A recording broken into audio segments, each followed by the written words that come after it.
एक बार भगवान बुद्ध एक गांव में उपदेश दे रहे थे। उस गांव का एक धनाढ्य व्यक्ति बुद्ध के उपदेश सुनने आया।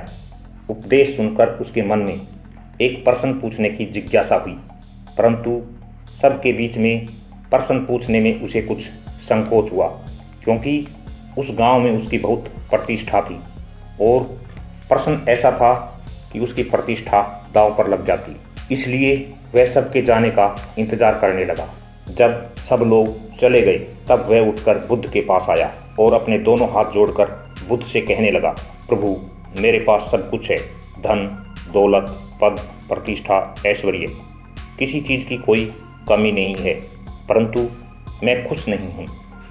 हमेशा खुश रहने का राज क्या है? मैं जानना चाहता हूँ कि हम हमेशा प्रसन्न कैसे रहें। बुद्ध कुछ देर तक चुप रहे और फिर बोले, तुम मेरे साथ जंगल में चलो, मैं तुम्हें खुश रहने का राज बताता हूँ। ऐसा कहकर बुद्ध उसे साथ लेकर जंगल की तरफ बढ़ चले।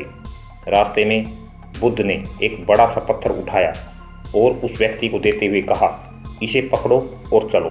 वह व्यक्ति पत्थर उठाकर चलने लगा। कुछ समय बाद उस व्यक्ति के हाथ में दर्द होने लगा, लेकिन वह चुप रहा और चलता रहा। लेकिन जब चलते हुए काफ़ी समय बीत गया और उस व्यक्ति से दर्द सहा नहीं गया, तो उसने बुद्ध को अपनी परेशानी बताई। बुद्ध ने उससे कहा, पत्थर नीचे रख दो। पत्थर नीचे रखते ही उस व्यक्ति को बड़ी राहत महसूस हुई। तभी बुद्ध ने समझाया, यही खुश रहने का राज है। उस व्यक्ति ने कहा, भगवान, मैं कुछ समझा नहीं।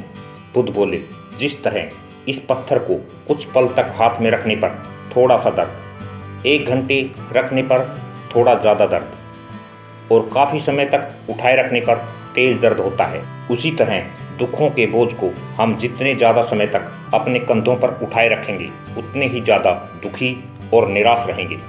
यह हम पर निर्भर करता है कि हम दुखों के बोझ को कुछ पल तक उठाए रखना चाहते हैं या जिंदगी भर।